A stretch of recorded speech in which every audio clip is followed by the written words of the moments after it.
વડોદરાના 19ના પૂર્વ councillor highway પર આવેલી હોટલમાં મિત્રો સાથે હોટલના સંચાલકો સાથે ઝપાઝપી કરતા હોવાનો વિડીયો વાયરલ થયો હતો। હાઈવે ઉપર આવેલી લકી હોટલમાં મિત્રો સાથે જમવા ગયેલા કાઉન્સિલર અલ્પેશ લિંબાચિયાએ હોટલના માલિક અને સ્ટાફ સાથે ગાળાગાળી કરી હતી। આ અંગે વાયરલ થયેલા વિડીયોમાં અલ્પેશ લિંબાચિયાના મિત્રએ જમવાના ટેબલ પર બોટલ સાથે રોકાતા હોટલના માલિકે તેમને રોકતા ઘર્ષણ સર્જાયું હતું। વોર્ડ નંબર 19ના કાઉન્સિલર અલ્પેશ લિંબાચિયા અને મિત્રો હાઈવે પર લકી હોટલમાં મોડી રાત્રે જમવા ગયા હતા। કાર મારફતે પહોંચેલા અલ્પેશ લિંબાચિયાએ બહાર કાર પાર્ક કરી અને હોટલમાં ગયા હતા। ત્યાં જમતા તેઓનો એક મિત્ર બહારથી બોટલ લઈને ટેબલ પર આવ્યો હતો।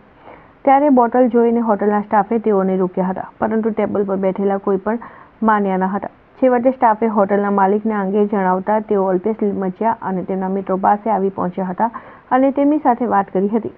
અત્રે ઉલ્લેખનીય છે કે સ્ટાફ ટેબલ નીચે મૂકેલી બોટલ હાથમાં લઈ ત્યાંથી જઈ રહ્યો હતો। તે સમયે એકાએક અલ્પેશ લિંબાચિયા અને અન્ય મિત્રો ગુસ્સે ભરાયા હતા। તેઓએ માલિક અને સ્ટાફ સાથે ઝપાઝપી કરી બંને પક્ષે ઉગ્ર બોલાચાલી અને ઘર્ષણ સર્જ્યું હતું, જેના સીસીટીવી વાયરલ થયા છે।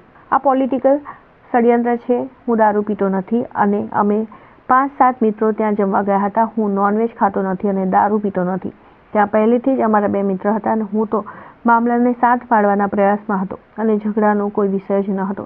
મને લાગે છે કે આ મને પોલિટિકલી બદનામ કરવાનું એક ષડયંત્ર છે। બાકી મેં ઝઘડો રોકવાનો પ્રયાસ કર્યો હતો, તેમ અલ્પેશ લિંબાચિયાએ જણાવ્યું હતું।